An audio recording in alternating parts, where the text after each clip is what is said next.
What's up, y'all? Geo here, and today we are reviewing my most recent chess game. Um, so I'm a very new beginner in chess. I've been playing for about 2 weeks. This is chess.com. Um, Definitely my favorite site for playing and practicing chess. And we just played a game as black, which, by the way, I played a lot of games of white so far, like a good amount of practice with white. But black is a weakness of mine. I just don't. I'm not very good just yet, and so you'll see that in this game. I make a couple of blunders. I think, according to this game review, I make two blunders in the game. Um, I'm yet to see if my opponent has fully capitalized on those, but he made some mistakes as well. And this is not mainline stuff, guys. I'm rating 400.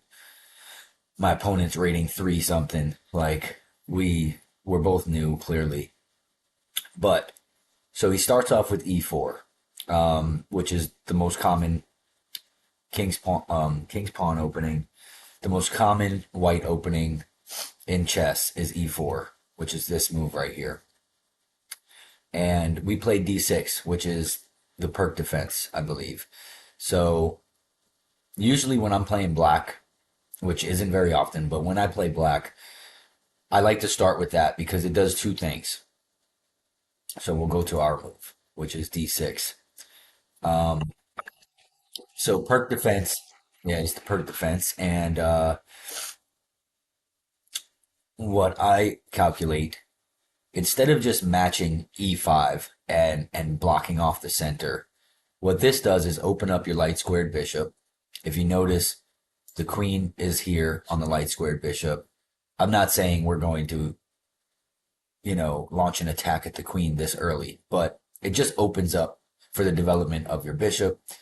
Um, and what I usually will do from this point is then maybe go e5, and they'll protect, the d6 pawn will protect the e4 pawn, e5 pawn, and then we'll start developing our pieces like knight to f6 and things like that. But that's not how this game went. And it's because my opponent played something I did not expect on the second move of the game, which was then queen to h5. So that's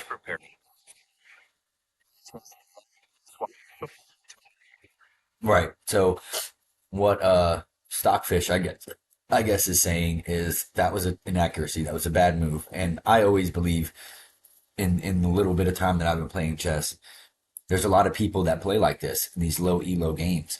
And I think it's because they've watched a few YouTube videos or looked something up or whatever it is they do, and they get these false senses of openings where it's like, yeah, just move one pawn and then swing your queen out, and a lot of players get overwhelmed and they don't know how to defend, and then they end up in a really, you know, a whirlpool situation where they're just losing pieces and everything's crumbling, and then they just resign, or you know, you end up getting a checkmate early in the game.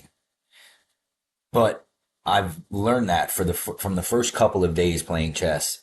I learned that this is scam. This is a scam. It's not really as dangerous as it seems if you know what to do. Now, I don't think I defended properly, but I sat here and my time was starting to go down, and I did take a lot of time. You'll see that I took a lot of time thinking in this game, and my opponent even messages at some point, like a clock, image of a clock, like, "Hey, like basically you're taking way too much time."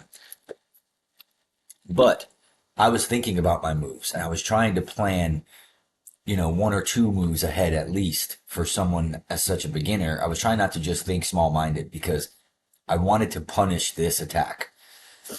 When players bring out their queen on the second or third move, I almost always try to find the best way to punish that, or exploit that is maybe the better way of saying it. But, it took a while. So he played moves that I feel like kind of got him out of danger multiple times, put me in danger.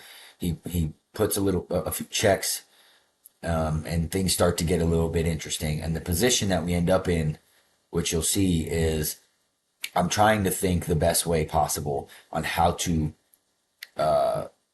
start making my own attack instead of just defending what moves he's making. So anyway, he goes h5, and it's saying that he should have prepared his bishop. So essentially, they want him to bring this this pawn to d4 and establish center control, which is a principle in chess. Control the center. He would have had tempo, or he would have had the ability to bring out his dark squared bishop and his light squared bishop, and he would have been able to move his queen at some point if he really wanted to. But he would have had much more development in this position. But I think he just had an idea in his mind of some scam. So we go f6, which actually says, so what a lot of players do, and I'm not the one to teach chess. Trust me, I'm not trying to teach anyone. There's way better people for that. But I'm just explaining what my mind was thinking at this moment, and it took me a minute or so to make this move because I knew that a lot of people try to block with pawns in this situation. I've done it myself, and I've learned the hard way. So let's just say, right, you do move this G7 pawn to block off. You're not going to stop the queen. The queen's not going to take this G7 pawn or G6 pawn. Why would they do that? Because then you just have things defending that, right? So they're not going to do that. Let's move my camera real quick so I can click down here. They're not going to worry so much about which pawn you push. So let's just say we push the h7 pawn to h6. Obviously, we're not creating a threat, but the thing is, if the queen wants to slide down this way, which would be a poor move in this situation because not only do we have a rook defending it, but then if this pawn gets taken, we have the knight that would typically have been here to defend that square. So it did cross my mind to move this, and I was like, wait, he's not going to take that bait, right? It's too well defended by two strong pieces, and it gets them out of danger and takes the queen. I'm not going to move my f7 pawn because that's my weak pawn. That's a way straight to the king from these light squares, plus the queen on the light square. So I actually can't move that because now it is pinned to the king. This is considered a pin, meaning I can't move this pawn without putting my king in check. So that's not even a legal move. So, okay, I'm thinking all of this in this time frame. I have nothing else. I even thought making the play hanging my bishop by putting bishop here in another way to defend this square, which was the stupidest move that I thought of in this sequence, because it would literally just hang my bishop, and then he could just slide over and take that bishop for free. And it was not a good play. And I'm so glad I actually thought this through, because a lot of people in this situation would have moved something else around and just ignored this attack. And then he would have easily been able to come in and you know, I'm trying to think, like, maybe he would have then moved here, potentially, right, with the queen blocked in. No longer would there have been a pin, so then we can maybe move this, which is what he probably wants. And then, I don't know. I'm trying to see what his actual plan was, but it wasn't a good one. So we picked the best move. We move our knight to f6, which creates a threat on the queen. It can't be taken because it's not lined up with the queen. So there's a couple things the queen could have done here. The queen could have just moved back and said, oh, okay, whatever, you didn't fall for it. Or it could slide to the other side and check the king from this light square. And that would force us to block it with something like this, or this. And obviously we would have chose the knight again in that situation. And I think that is what he does. I think he slides to the other side and checks us here, getting out of danger and whatsoever. But in this situation, we create a threat while developing our piece. Okay, so this is his first blunder. Um, so it's saying their bishop is lost. And I'm trying to see what that. I mean,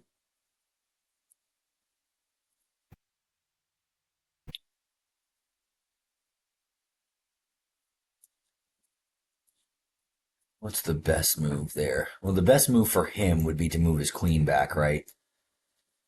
Because yes, he put us in check, which means that we can't actually take this queen without getting our king out of danger first. Um, so he gave himself a turn, but I'm trying to find out why it was a miss. So, okay, they wanted us to just move the pawn. So if we move this pawn instead of the knight, it kicks the bishop, and if he takes back, then we'll take with this pawn. So I guess that's the way we were supposed to win that bishop. But I mean, then in that case, he just moves back, right? We wanted, at least in my opinion, and this is maybe why I'm going to stay at low elo for a while. My thought process was I want to save my pieces. I want to save my pawn structure, and it doesn't necessarily work like that. So you'll see what I mean. But because I haven't castled yet, I'm wanting to maintain my structure the best I can. Like I said, I'm not very experienced with black, so I'm not so sure how or what is the best way to handle this. So I move here because what I assume that does is not just develops a piece. It blocks my queen from my king from check. If he takes, which he does, then we take his bishop. So we gain the bishop anyway, but the problem is I wasn't assuming the pawn is the better play because it prevents doubled pawns. And that's what we end up with, which is super frustrating. You're going to see the position we end up in a few turns where it is so like clustered on this side of the board. This whole area becomes just like a wall that is not good. And it takes me a little bit to open it up a little bit.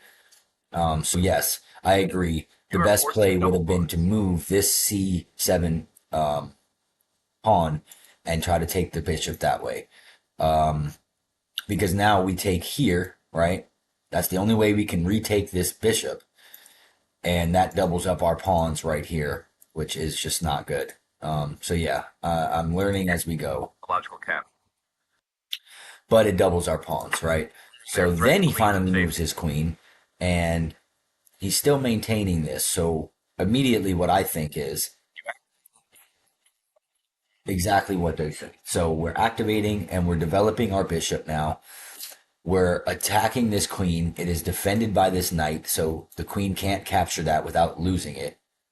I guess the best play, as it's saying, is to just move the pawn. But I like this play. It's a little aggressive, and it's obviously easily counterable because then he just moves the queen. He can't move the queen straight back because we'll just sack this bishop to take the queen. But now he can move it, he can move inward, right? And then he can still maintain a threat on these two pieces. Or he can move across and start trying to threaten things. Like, say, he moves right here, which I think he does.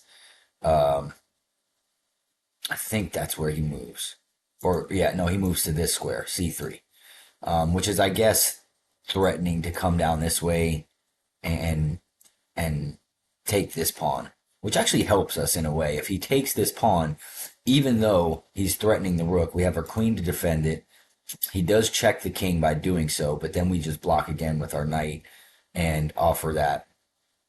And mind you, by this point, the only pieces missing is his light squared bishop and our knight. So all good. We do this with the intention to push this queen out of the way. We're wanting to punish him for pulling out his queen too early. That's the plan. Now, maybe that's small minded and it's revenge oriented. It's like, oh, you did that play and that is a mistake. We're going to punish it. But it does kind of get us caught up in a little situation that I have to actually think to get out of. So he moves his queen. We blunder. Now, what I didn't think of in this situation when I blundered is that I wasn't thinking he was going to fork our our knight. So I'm assuming what that basically means is he can. Let's go back for a second. Let's go back to our blunder, and then we're gonna pick the best move. Okay. Okay. I get what he's saying now. So obviously we knew that this pawn was weak. It had no defense. So sliding the bishop back is defended by the knight, and it defends this pawn, so that the queen can't come in and take. Okay, it makes sense. I get it. But he also makes another mistake. Instead of doing that, because what happens is, okay, I see the fork here. He checks our king. We have to block it, and then he can just take this knight, and then even try to go and take our bishop. So I see the mistake, but we followed it up with a great play.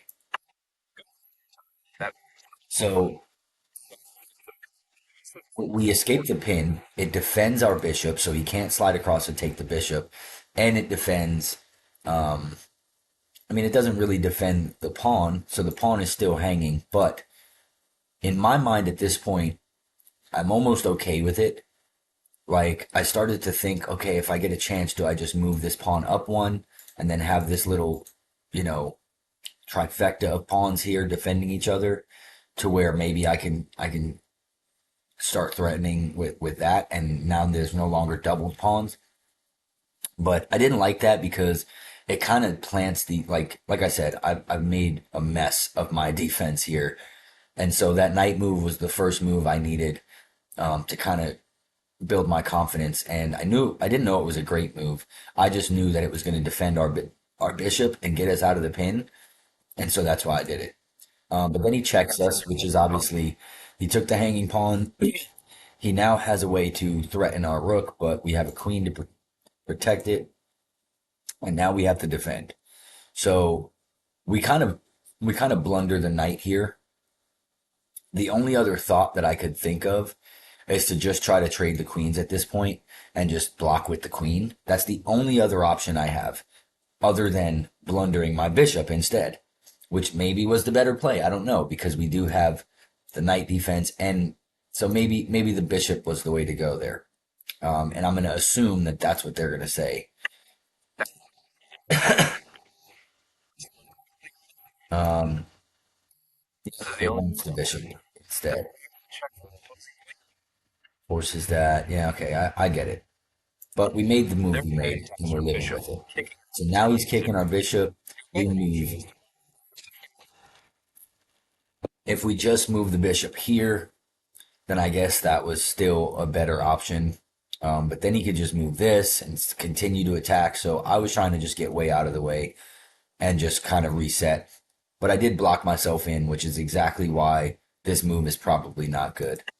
So then he starts getting his knight into play. And I guess it's telling him they should have used that. But anyway, let's speed up a little bit because this part of the game is a little bit rookie like.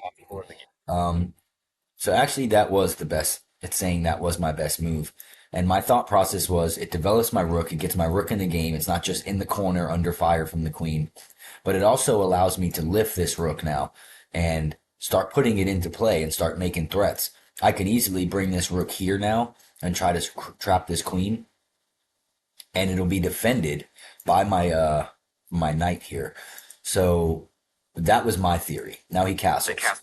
Good play. He gets his king out of danger.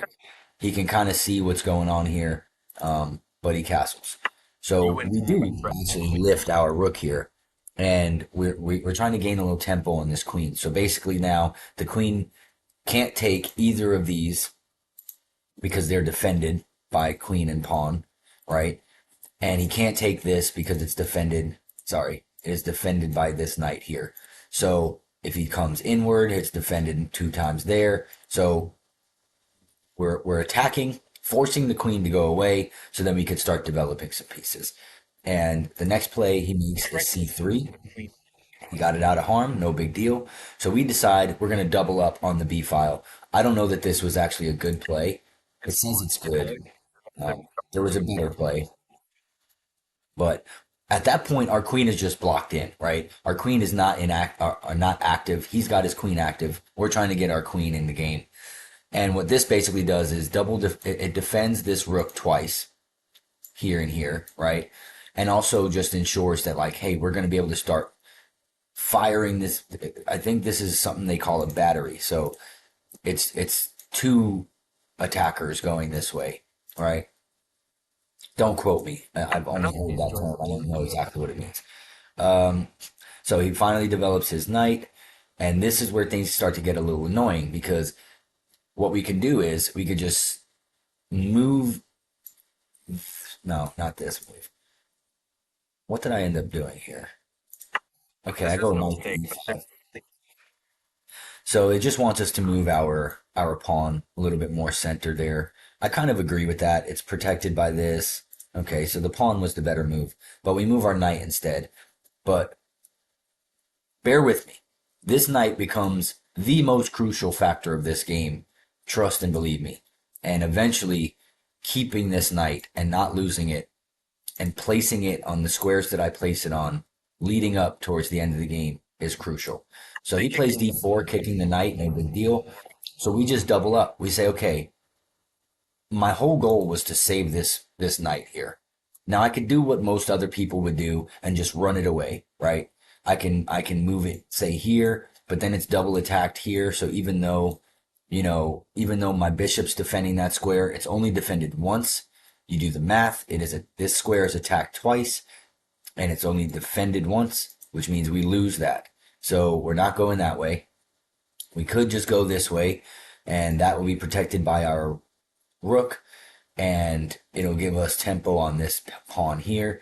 But we decide, one thing I'm also learning is to look for, if you find a move, look for a better one. If you find a good move, look for a better one. So if my initial move was to try to do something like that, I look for a better move. How can I create a threat to this queen and say, okay, if you want to take my crucial knight, the knight that I need for this game, if you're going to tunnel vision and take it with this pawn, I'm going to take your queen right afterwards.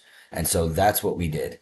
And we ended up playing rook to c6, which basically says, if you take right here, then I will take. Now the best move is saying to just move my knight out of the way. But you'll see why this becomes better. Because even though we would lose the rook afterwards, we'd get the queen out, and we would maintain our knight. So anyway, he goes queen to e3, no big deal. He keeps it attacking and keeps it active instead of moving it backwards. I guess they wanted him to move it backwards. He didn't. All good. So we blunder here, and we go queen to b4. So basically what we did is we said, okay, we no longer have the attack on your queen. And I'm trying to think like what my thought was with this move. I'm trying to go back to that moment, but he doesn't see it. So I think it's like, why you literally created this threat, and we, like the small pea brain that we have, went through that rook to c6 move to defend this knight and attack the queen. And the second he moves out of the way, we completely forget about the threat on our knight. That is a free knight now, because even though we take back, it doesn't matter. We lose the key crucial part of this attack, and we just leave our queen sitting here, whatever the reason was. But the best move, obviously, was to just move the knight out of the way and get it out of the way of this pawn. But he blunders. Miss doesn't say it's a blunder, it just says miss. You missed an opportunity. But I think this was a blunder, and I'll tell you why. Yes, you're attacking our queen, and you're keeping tempo on us. But the whole thing keeping this queen at this point from infiltrating your defense was this bishop. So now we just move our queen in, and we take the free pawn. Now, it keeps on saying they're going to win a knight, and I get it. But his rook is under fire, even though it's protected by this. In these smaller ELO games, like myself as well, we have a small attention span. Like I said, I went through so much to protect this knight, and I've just left it hanging for the last, I don't know, 3 turns now. just so I can come and capture a pawn and put a threat on a rook that I'm not going to take because I'm not going to trade a rook for a queen. So then he defends, which is the best move, um, and we go c4. So here comes. We now got our knight out of danger because he didn't take the free knight, and this ended up biting him in the butt so badly, and it's so satisfying because now what we're doing is we're forking these two play, and it's actually a trip. Once again, the fork is basically, sorry, we're forking this and the rook. So then basically what will happen is if we take and then we take and then he takes, then we take and then his rooks are gone and we have a queen putting his king in check. But I don't think we get to that point. I think he does defend. I mean, it looks like a blunder because they left the knight hanging, and that's what I think we end up doing instead of going this way. Maybe no, he just took it with the queen, and so what that basically did for me is it got my queen out of the way. Because imagine I would have just taken there, then he takes, and then we lose our queen. So I took it with the queen for that reason. But anyway, then he goes b4, and now comes like a lot of the inaccuracy on his part. I think he was starting to panic, so he's trying to create a threat here to our queen and trying to box it in. But we just put him in check. And at this point, we're up +4. If you could see under my name here, we're up +4 material. We're up a pawn, we're up a bishop. So my theory is let's trade the queens. Let's get the queens off of the board. I'm okay with that. So I put my queen here saying, okay, you take with your king, with your queen, and relieve the check, and then I'll take with my knight, and then the queens will be gone. And then we can continue this game. He doesn't want to take it, so he just moves to f1 instead. Fine, right? Now, even Stockfish is saying trade the queens, bro. Even though you're behind on material, this is your chance to get his queen out of the game. Just do it. He doesn't want to do it. So we keep offering this by saying, let's move this G pawn into an attacking point and say, come on, take our queen. We keep on pushing him. Take the queen, take the queen. He doesn't want to do it. He moves his queen out of danger again. And now we're at the point where like, okay, we're just gonna keep pressuring. Eventually he's going to slip up or he's gonna take it and we'll get what we want. And then he goes once again another blundering bishop move, in my opinion, because now the next great move we make with this wonderful knight here that we have saved tremendously to protect this queen, and it's anchored in a really good position, in my opinion. It's one move from not just protecting the queen, but then putting the king in check. Now we have what I like to call a triple, quadruple fork. And so basically, I think it's a triple fork. But this is the types of moves that draw me to playing with knights a lot more frequently. A lot of people will burn their knights early in the game. We did it this game. We lost a knight very early on. But we prioritize this knight so much because if you have at least your queen, a knight, and a bishop, you can do endless things in this game in terms of threats. And we have two rooks as well. One that's inactive, but that's beside the point. So now we see the move knight to d2. And knight to d2 is such an amazing move because what it does is it makes him lose his queen now. So you didn't want to trade queens. Now you just lose it. Now you just lose it. It threatens your rook, which is the worst out of the fork, right? If we take that, then the knight, the rook just takes back, and then the threat is over for the most part. The point of this is what is called a royal fork. So obviously we add the rook into it as well. So it's a triple fork, which I don't know what terminology that would be used for, but it is the best situation I think I can get into with a knight at this low elo. So it puts this king in check, meaning he has to react to this. He can't do anything with any other pieces. He can't take because nothing is defending this square. So he can't take my knight. So he has to move his king no matter what. He has to move the king. That's the only option here. And then what that does is gave us tempo on his queen. So then the very next move, we go knight to e4 and we take the queen. And now he has no way. Yes, he can use this pawn to take our knight back, but our queen stays in the game and we take his queen out. And now we have all of these other pieces to develop and push forward and continue. And all he'll have left is a knight and two rooks.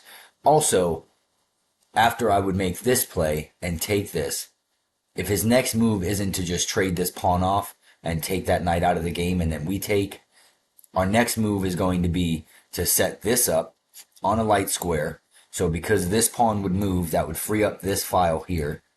We would then move our bishop here, pinning the knight to the king. Well, the king would have to move, but it would be attacking this knight. And then eventually we would just bring this queen to the 7th rank and start threatening either the rooks or checkmate.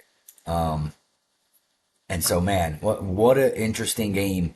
It was a good learning experience for me. As you can tell, at this point in the game, I've spent over 7 minutes, so 7.5 minutes on the game so far.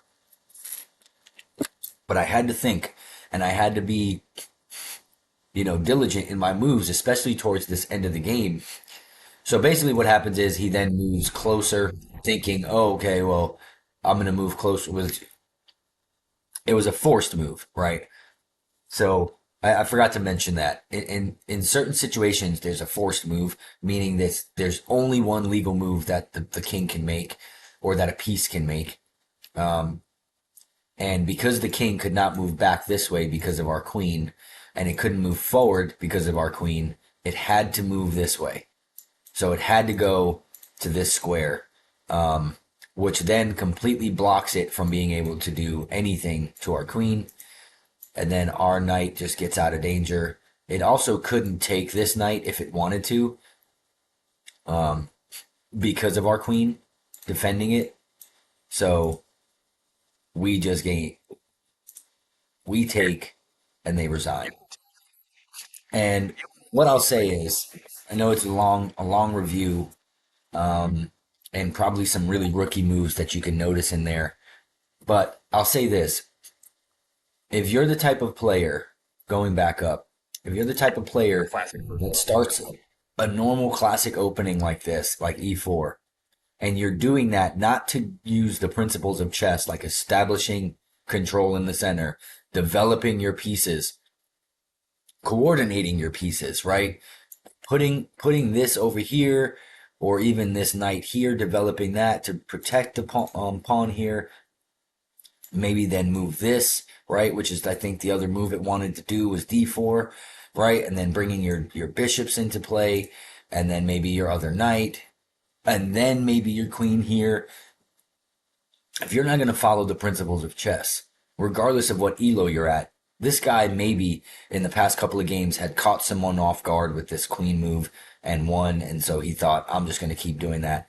It's a cheesy way of playing chess, because if you find someone like me, who even though I blundered multiple times in this game, according to Stockfish, I blundered twice in this game, and my opponent blundered twice or 3 times, I still defended the best way that I knew how, and eventually created a threat with this knight right here that started out on this square, and I end up moving this knight all the way around and here and there, and then eventually that knight goes here and eventually creates a royal fork, taking the queen.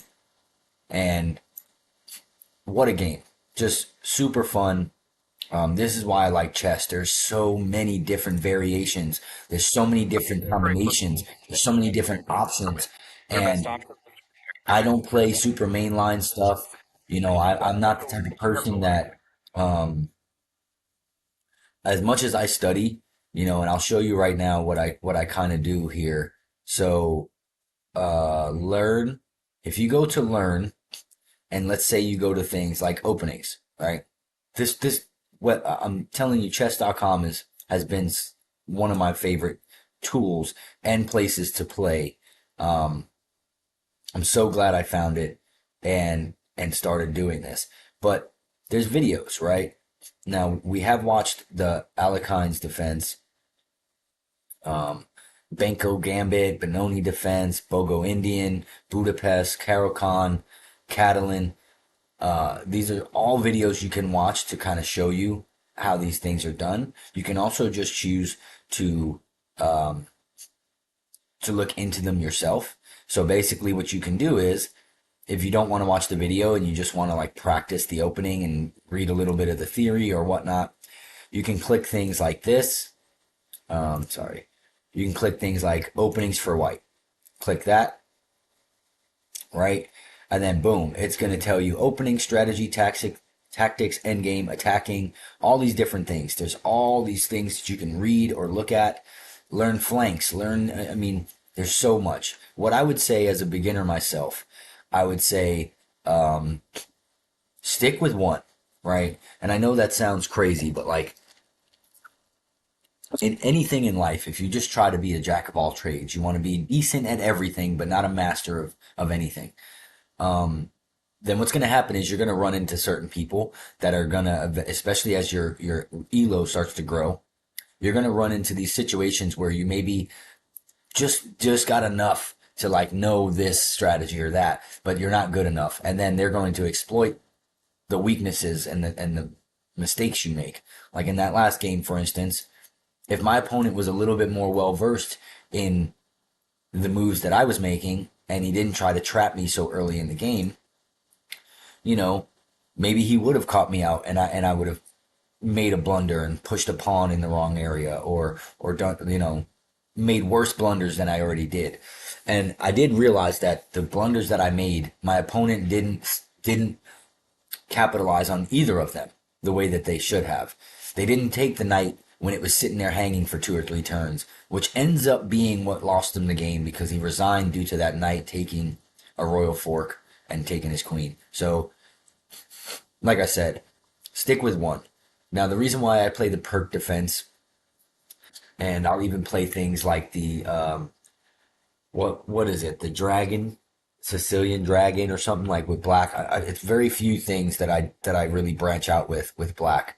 It's only a couple of different strategies, and it's not even mainline stuff. It's just the first 1 or 2 moves will be mainline, and then I'll just kind of play from feel for there, and that's how I like to do it. Obviously, in order to increase my elo, I'll have to get a lot better and do some theory, and do a little bit better at learning the main lines of these games. But with white, I almost never stray away from the e4 king's pawn opening, and I've tried London. I've tried. Let's go back for a second. I've tried London. I've tried. One of my favorites is the Roy Lopez, because I've won a few games by exploiting that. When people, you just got to know where to move your pieces and how to do it. And if you got the first, even if it's just the first 4 or 5 moves understood really well, and you know what your opponents are going to play, and they do play them, it's kind of like a satisfying feeling, because the things that you're studying and practicing are coming into play. And I don't know if there is a immediate video of what, and I'm not going to put the video up now. This is something you can do on your own time. The Italian game is another really solid. Where is it? The Italian game here is a really solid starting position for white.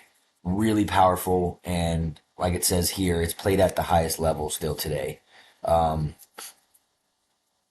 And so, yeah, I mean, I've tried little gambits and little tricky things like fried liver attack. I've tried some of those things in lower elo games, and they don't work. They're scams. Even if they do work, and you get that 1 or 2 games out of 10 where someone falls for it and basically helps you in setting up the perfect situation, it's not worth going for it.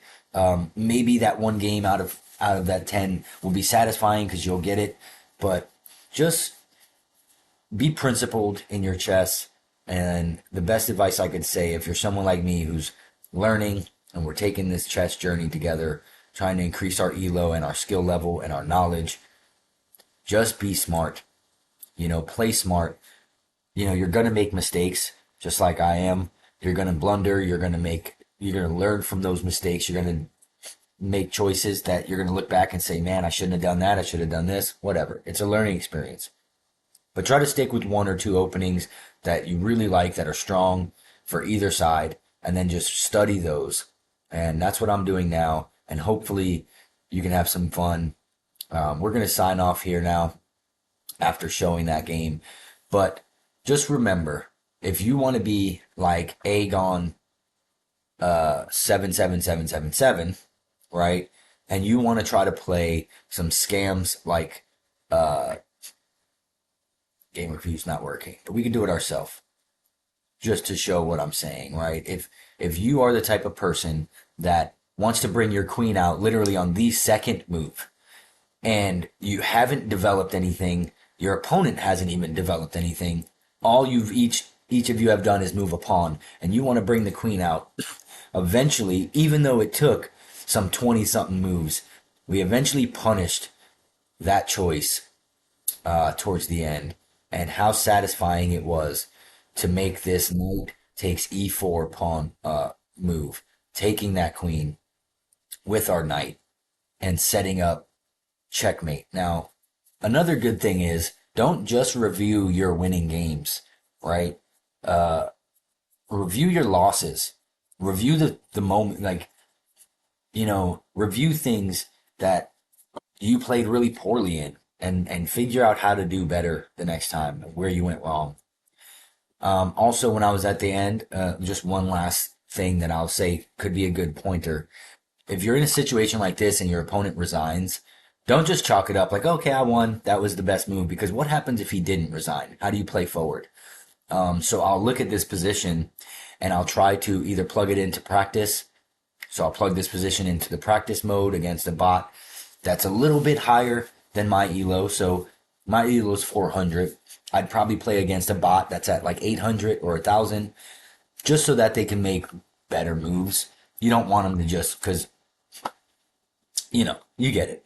So, and then I'll try to figure out how many moves until I can get checkmate.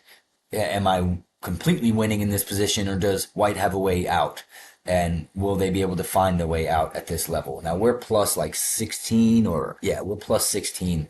All our opponent had by the end of this game was one knight and one pawn. That is insane, compared to all the pieces we managed to take from them.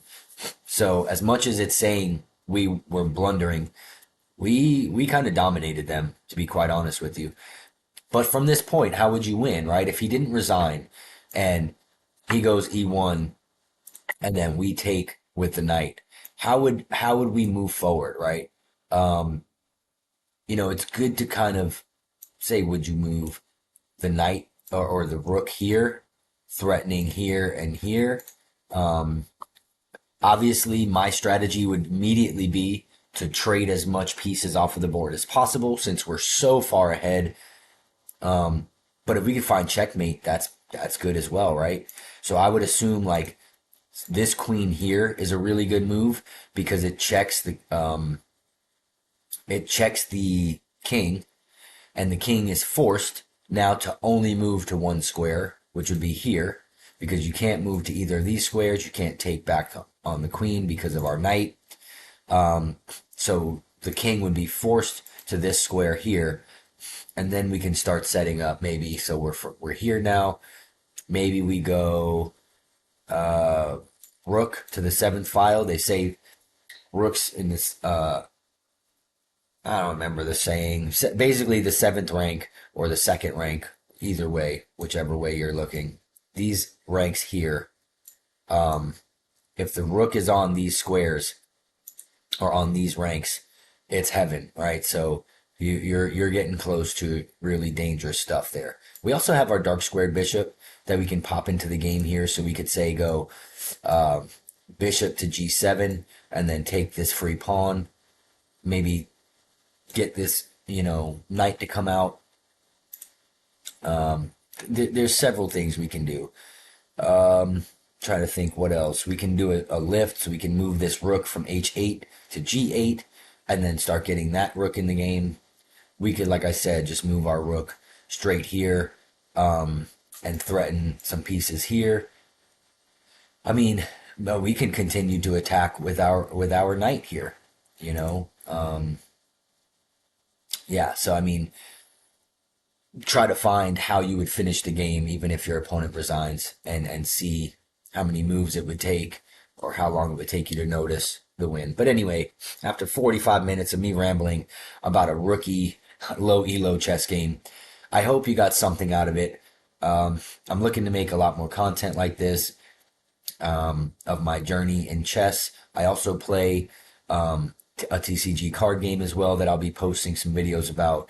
So look at that, for other tactics or strategies there.